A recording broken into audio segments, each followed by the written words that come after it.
बंधुओं, मैं यहाँ आपको बता दूं, कोई भी वैमनस्यता, कोई भी मान अपमान, कोई भी प्रकार की मन में पश्चाताप या खेद या दुख नहीं होना चाहिए। अरे वर्ण व्यवस्था तो इस संसार के इसको चलाने के लिए है। सभी एक ही परिवार में से नियुक्त हुए हैं। मनुष्य संहिता में भी लिखा है, अपने कर्म से ब्राह्मण शूद्र हो सकता है, शूद्र ब्राह्मण हो सकता है। अब प्राय जो योग्य लोग होते थे वो ब्रह्मत्व को प्राप्त होते थे, उनसे कमजोर होते थे तो वो क्षत्रत्व को प्राप्त होते थे, उनसे जो एक ही परिवार में उनसे कमजोर होते तो वैश्य होते थे, और सबसे कमजोर जो होते थे उनको सेवा भाव में लगा दिया जाता था। इसी प्रकार से चार वर्णों का कर्मों के अनुसार यह श्री कृष्ण भगवान ने चौथे अध्याय में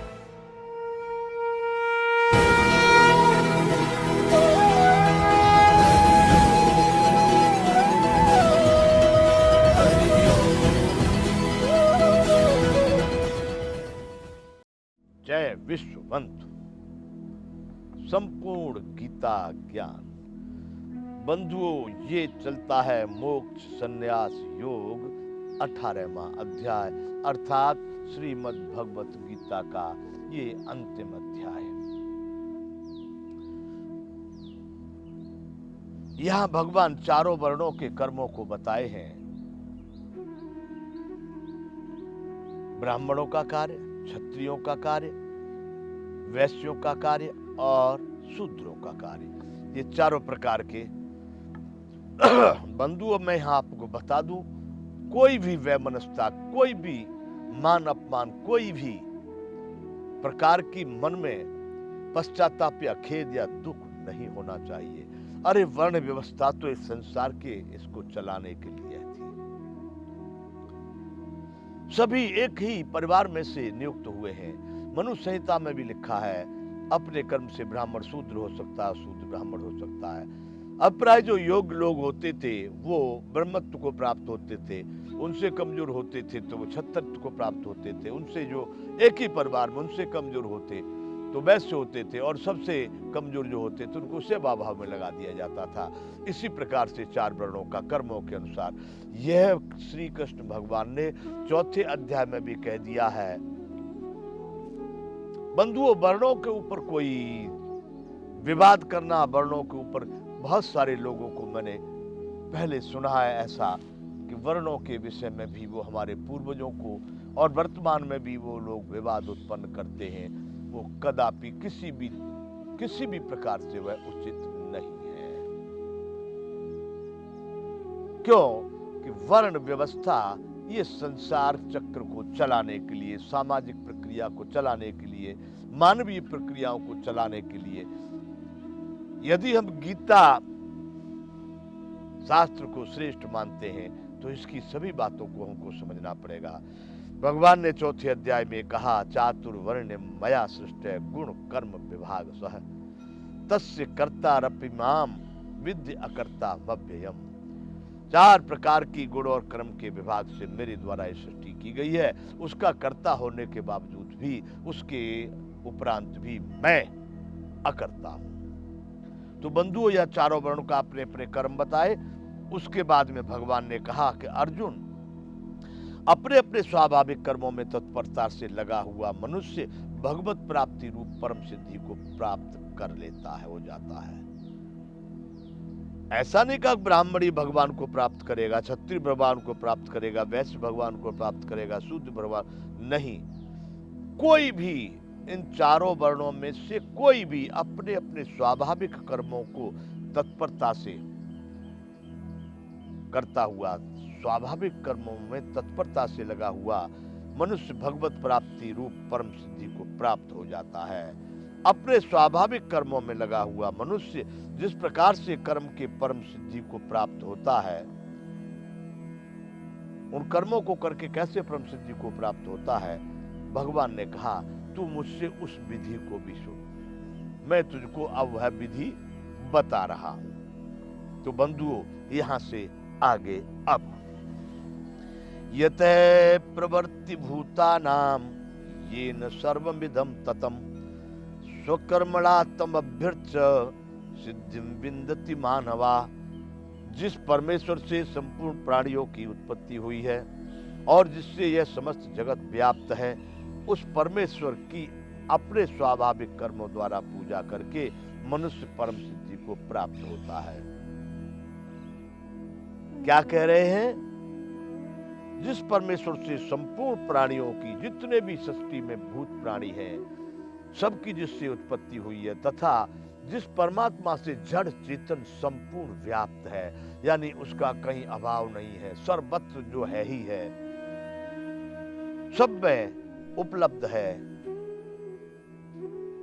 उस परमेश्वर की अपने स्वाभाविक कर्मों द्वारा, स्वाभाविक, स्व यानी अपने द्वारा जो नियत कर्म बताए गए हैं, जो स्वाभाविक प्राकृतिक कर्म बताए गए हैं, जो जिसके कर्म बताए गए हैं, उन अपने स्वाभाविक कर्मों को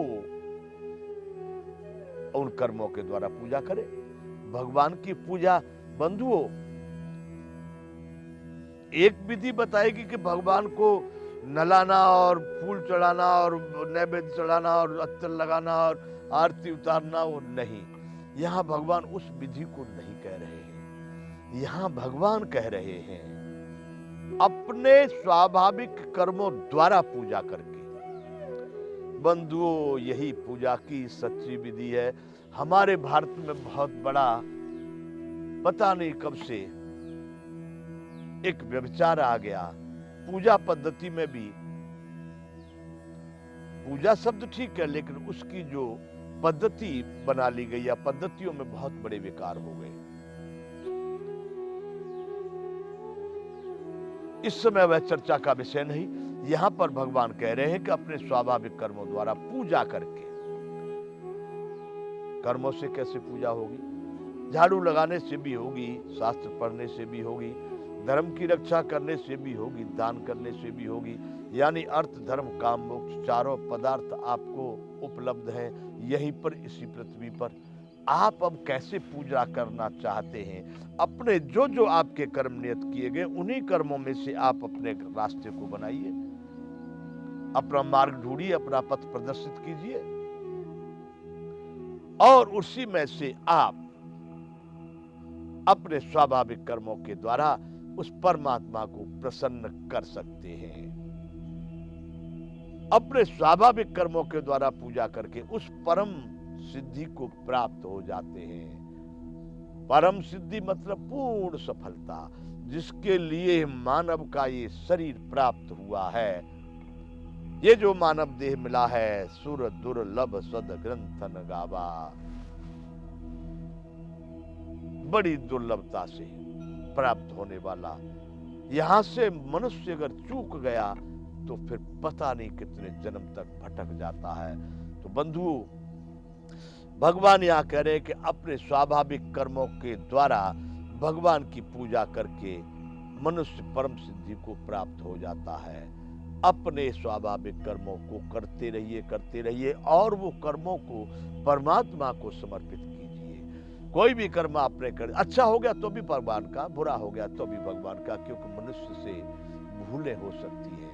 भूल में कोई बहुत बड़ा दुख नहीं, कोई पश्चाताप नहीं, और बहुत अच्छा कार्य करके बड़ी बुद्धि के द्वारा, बड़ी चेतनता के साथ बहुत अच्छा कार्य हो गया, उसमें कोई बड़ा अहंकार नहीं, कोई इस प्रकार नहीं। इस तरह से आप अपने स्वाभाविक कर्मों के द्वारा, बंधुओं, जो जहां है, मैं नहीं कहता किसी को छोटा बड़ा ऊंचा नीचा सब होगा। इस संसार को आप सोचिए, भाई समानता के आप व्यवहार कर सकते हैं, आप नीति नियम विधि विधान समानता के बना सकते हैं, लेकिन कभी भी इस सृष्टि में मानव समान नहीं हो सकते।